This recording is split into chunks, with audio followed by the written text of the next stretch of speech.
Hi అండి, welcome to my channel healthy cooking passion. ఈరోజు ఒక టిఫిన్ రెసిపీ చూపిస్తున్నానండి. మీరు ఈవినింగ్ స్నాక్ లాగా కూడా చేసుకోవచ్చు. అదే ఉగ్గాని మిర్చి బజ్జీ అండి. ఇది రాయలసీమ స్పెషల్ డిష్ అండి. చాలా టేస్టీగా ఉంటుంది. నేను ఎలా చేస్తానో చూపిస్తున్నాను. కొంచెం నేను డిఫరెంట్గా చేస్తాను ఉగ్గాని. చూడండి నా స్టైల్లో ఎలా ఉంటుందో. అలాగే వీడియో మాత్రం స్కిప్ చేయకుండా చూడండి. పూర్తిగా మీకు అర్థం కావాలంటే చాలా టేస్టీగా ఉంటుంది, చాలా కమ్మగా ఉంటుంది. పిల్లలు కూడా చాలా ఇష్టంగా తింటారు. చూసేయండి ప్రాసెస్ మొత్తము. ఇప్పుడు ఒక కడాయి తీసుకున్నామండి. మంచిగా వెడల్పు తీసుకోవాలి, కలపడానికి ఈజీగా ఉండేలాగా. ఉగ్గాని వేసాం కదా, అందులో ఒక గుప్పెడు పల్లీలు వేసి, ఆయిల్ వేసి గుప్పెడు పల్లీలు వేసి వేయించి పక్కకు పెట్టుకోవాలండి.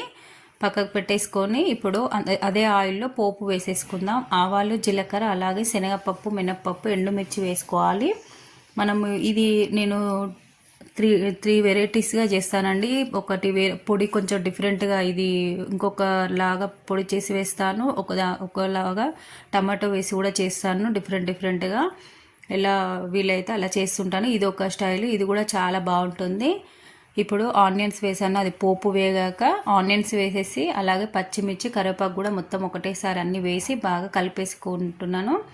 ఆయిల్ కూడా కొంతమంది ఎక్కువగా వేసారు, నేను కొంచెమే వేసాను ఆయిల్. నేను హాఫ్ ప్యాకెట్ తీసుకున్నాను. ఉగ్గాని ప్యాకెట్ ఉంటుంది కదా, మరమరాలు అంటాం మేము. మరమరాల ప్యాకెట్లో సగం ప్యాకెట్ నేను వాటర్లో నానబెట్టుకున్నాను. కొంచెం మెత్తబడే వరకు నానబెట్టుకోవాలి. ఇప్పుడు పుట్నాలు పొడి చేసుకుంటున్నానండి. ఒక 5-6 స్పూన్ల పుట్నాల పప్పుని పొడి చేసి పెట్టుకుంటున్నాను. అలాగే ఇప్పుడు పసుపు వేసి ఒకసారి మొత్తం కలిపేసుకోవాలి. మంచి ఆనియన్స్ బాగా ఫ్రై అయ్యాక మనము నానబెట్టుకున్న ఉగ్గాని మొత్తం వేసేస్తున్నాను. మంచిగా బాగా వాష్ చేసుకోవాలండి. బాగా డస్ట్ ఉంటుంది మరమరాల్లో, అందుకని చూడండి ఇలా వాటర్లో నానబెట్టుకోవాలి. మంచిగా వాటర్లో నానబెట్టుకొని బాగా వాటర్ లేకుండా పిండేసి తీయాలి. మెత్తబడ్డాకే తీయాలి, లేకపోతే బాగోదు ఉప్మా.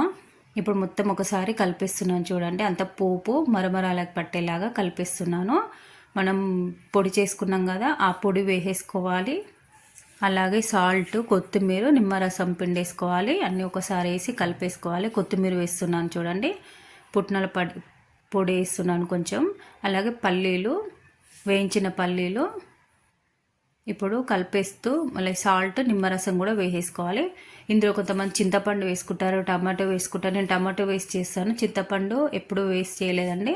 చింతపండు గుజ్జు కూడా వేస్ట్ చేస్తారు, నేను టమాటో వేసి కూడా చేస్తాను. పొడిని కొంచెం డిఫరెంట్గా చేస్తాను, అందులో మాత్రం చాలా బాగుంటుంది. అది మళ్ళీ ఆల్రెడీ వీడియో పెట్టాను, అలా టమాటో వేసి పొడి డిఫరెంట్గా చేసింది. ఇది ఒక స్టైల్ అండి.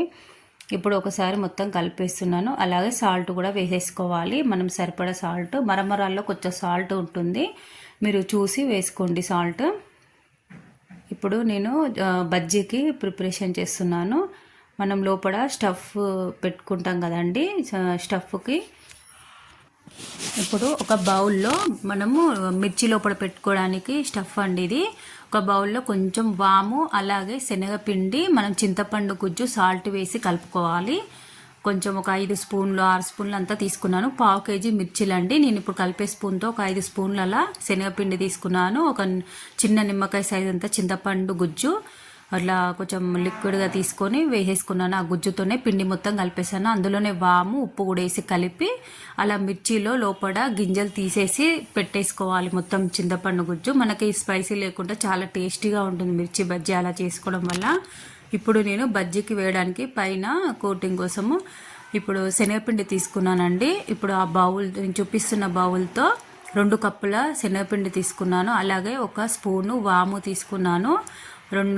కొంచెం ఒక 1/2 స్పూన్ అంతా సోడా తీసుకున్నాను. 1 స్పూన్ సాల్ట్ తీసుకున్నాను.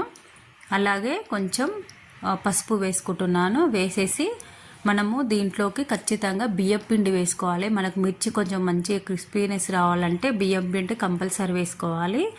బియ్యం పిండి కూడా దాంతో ఒక 1/2 కప్ అంతా వేస్తున్నాను. 2 కప్పులు శనగపిండి అయితే ఒక 1/2 కప్ అంతా బియ్యం పిండి వేసుకోవాలి. మొత్తం ఒకసారి కలిపేసుకోవాలి. మంచిగా సోడా, ఉప్పు, అలాగే పసుపు, వాము కలిసేలాగా కలుపుకొని వాటర్ వేసి కలుపుకోవాలి.